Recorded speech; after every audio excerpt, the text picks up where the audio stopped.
Hey guys, how's it going? Well, the first visit on the van and trike tour is coming to a close. I just wrapped up all the video work that I was doing with Recumbent Bikes of Tennessee. I've got the trike mounted on the back of the van with cargo netting and my cover. That cover is designed for a Harley Davidson trike. It is way oversized. I think it's gonna be fine. The only thing I'm worried about is that tip that sticks out above the top of the van, and I think maybe it might flap around a little bit. I will find out right away when I get on the highway and I head towards Iowa. I was supposed to go to visit Rocket City, which is on the Ladiga Trail. It's south of here by about an hour and a half. But they got busy and they had to postpone and put off my visit, which is kind of working out because there's a lot of weather here and it's a bit rainy. And so I'm gonna head up towards Iowa where there's less weather. Well, everywhere has weather, less rainy weather, but it went really well. I'm gonna have to, pack up a couple of things and dot my I's and cross my T's. But as a first visit, it went really well. I worked in the van. I edited like 5 videos in the van for multiple channels.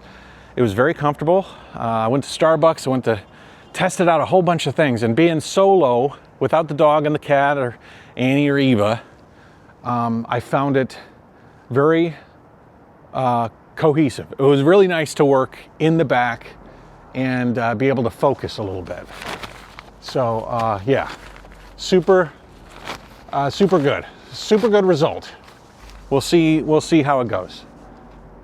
I did test this cover out at the house. I rode on the highway for, I don't know, 5 or 10 miles, but I didn't do very long. But we'll see how she does for a long-term trip. This cargo net is really nice, and I wrapped it around basically everything in and around the trike. Yeah, let's say goodbye to Recumbent Bikes of Tennessee. I actually went and did a few extra things for Bobby here. If you go to the Recumbent Bikes of Tennessee, look at their logo on the front, the little icon, and look at the header banner. Go there, check it out. Subscribe to his social media, and you'll see some of the work that I did while I was here. I actually helped him to redo the banner on the Facebook page and do a little logo work. It was a little bit outdated, so I kind of like bumped it up a little bit, and it was a pleasure to do. And I also made a bunch of shorts, so in the future he's going to start putting out some of the shorts that I produce here. So give him a like if you like the videos. Give him a thumbs up and let him know that Jayoe sent you. But yeah, if you're in Tennessee or even Kentucky and some different places, they're pretty far away from other dealers, and they've got the run of Tennessee, that's for sure.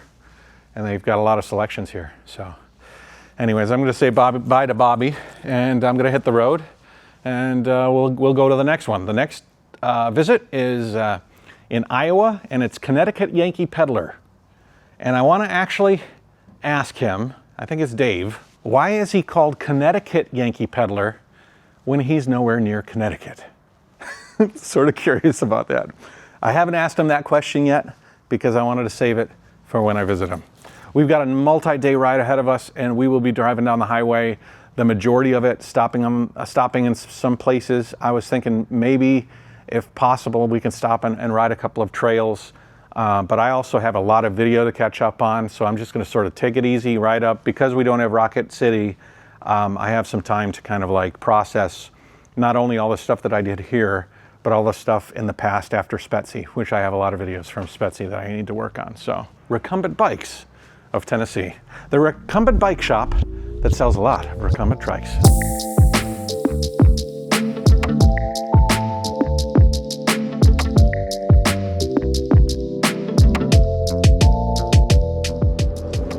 So I have my camera that I can see from my rear view, and I also have the view of the window back there, so I can see the trike. It's in its wrap, and I'm going 65. I think I'm going to stay 65. I'm not in a big hurry. It's not about a race. I got plenty of time to get to Iowa. It is wobbling a little bit more than normal, and I think that's because when you put the cover on it, it almost acts like a parachute, as opposed to being like porous. Because if the trike was just up there barren, then the wind could just like basically flow through the frame and everything. But now that now that it's got like a covering on it, there's a lot more resistance, which makes sense. But I have multiple views. I can see from the side view mirror, I can see from the center mirror, which is the camera, and I can also see through the back window when I look up at the I have a mirror that's up here too that I can see like the back window. It looks like it's not that bad, although I don't know what's happening when with that little piece that's sticking above the van, the crank. Seems okay. Seems okay. I'll just keep it at 65 and roll on. I think when I get to the first stop, I think there's a rest area 70 miles up. I'll just pull out and give a little wobble and see if the tarp is getting worn. I think it should be pretty obvious if there is anything of a big problem. It would be really obvious if there was like billowing fabric, because I can see that. It doesn't look like that. Just windy. All right, so I'm at the rest stop checking the bike. I'm a pretty careful guy when I do something new, like for the first few times. Yeah, I don't want to make a really big mistake and then like have this thing fall off while I'm on the road. But I took a look. Most of the place, it looks pretty good. Even up here, you can see it's pretty tight. So it looks like the wind has sort of shaped it a little bit and pulled it tight, but it's not like flapping around or anything. And I can see underneath here even that there's not a lot of space for wind to get up into there. So just make a few like little tweaks and it should be good. It's good. All right, we are on on the next day. It is, what is it? It is May 6th. I missed wishing everybody on May 4th. May the 4th be with you. I apologize for that. The roads here are, like instantly when you got into Kentucky, the roads took a dive and they're really dodgy roads. I slept at a truck stop and it was quite nice. I had a guy come up to me and he was asking about the van, wanted to build one. He was interested in my thoughts on the Ford versus Sprinter. I like the Ford because I get the more headroom here. And I think it drives a little nicer, and I also think it's easier to get some parts for it if it does break down. I also had a guy park down the way with the Sprinter that was hooked up under a brand called Storyteller. Storyteller is a van builder. He was walking his dog and we kind of chatted it up a little bit, and that was pretty cool. He was using his van for off-roading, and I don't know how aggressive off-roading he got, but this van is a little bit heavy for true-on off-roading, where I see like one wheel off and one wheel is like off the ground and it's bouncing around. I would be so nervous if I had this van off-roading like that. I can certainly go into the countryside, do dirt roads, go on BLM land, have a good time like that, but not so sure about the full-on mud bogging. Oh wow, a Mitsubishi 3000 GT. I haven't seen one of those in such a long time. Holy moly, I remember that was the coolest car you could get. Like, it was so cool to have that car. Anyways, we got a couple of days ride. We have actually a lot of days padding, and I have a lot of work to do. So my objective today is to find a coffee shop and a Planet Fitness in the same general area that I can stop at and park the van, get back there, and then just plug away. I still have videos I gotta finish from Spetsy, so that's why some of these videos are a little bit sparse. I don't want to get too crazy.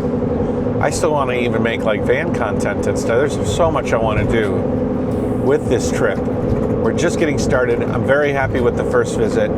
If we can make them all like that, that would be great. I love when the crops just line up for you. They make really good drone shots too, like if you're flying over them. Very nice. Very nice. I got a notice for low visibility, and it was super clear, like up until this fog right here. That's kind of weird, just out of nowhere.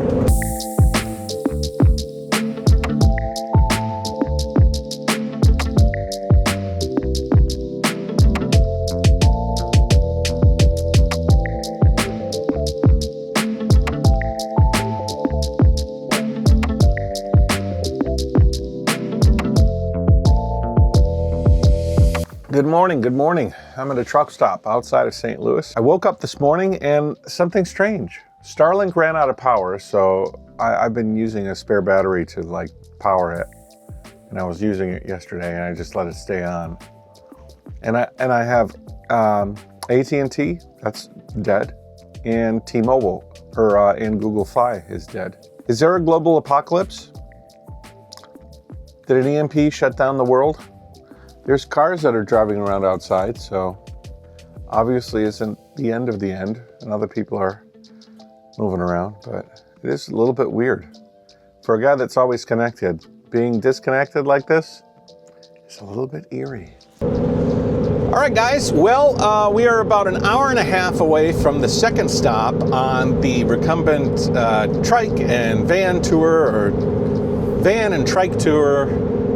And we passed through and across the Katy Trail, which was something that I wanted to ride.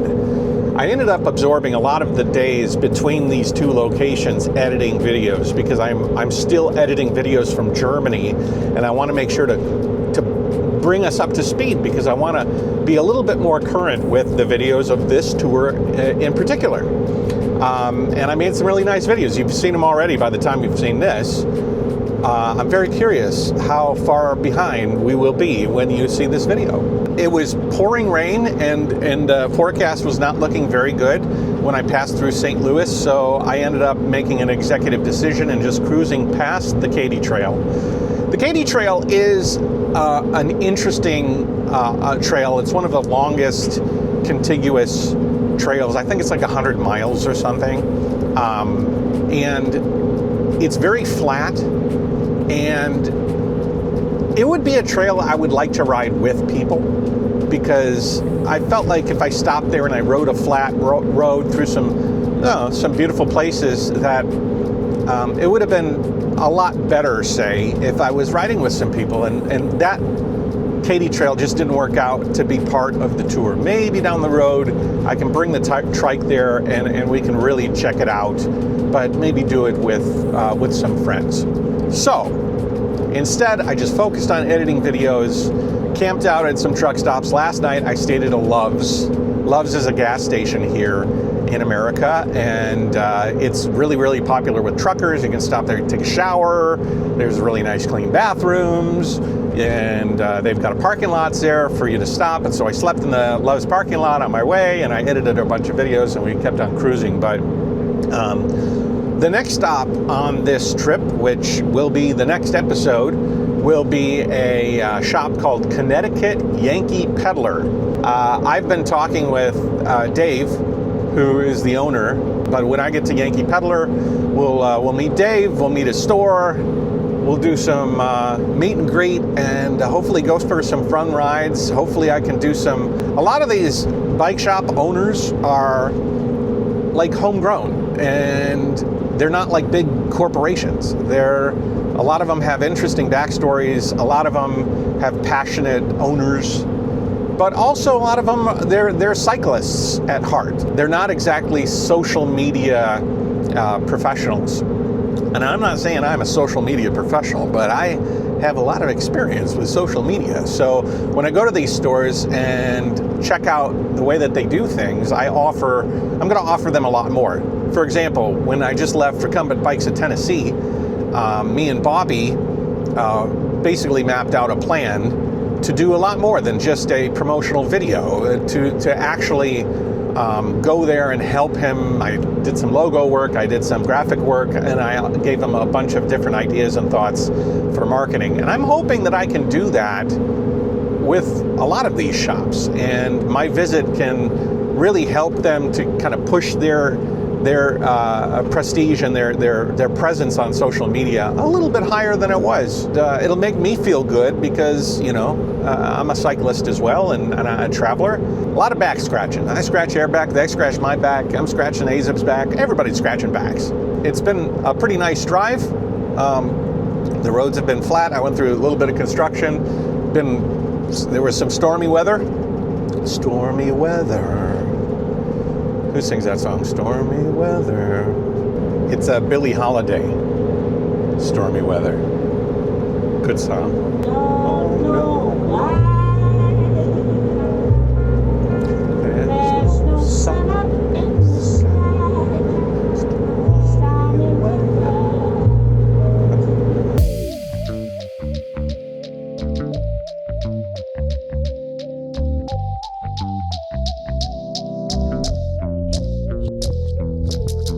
guys, we are very close to arriving at the Connecticut Yankee Pedaller. I'm driving through a small town in America. They call this small town America.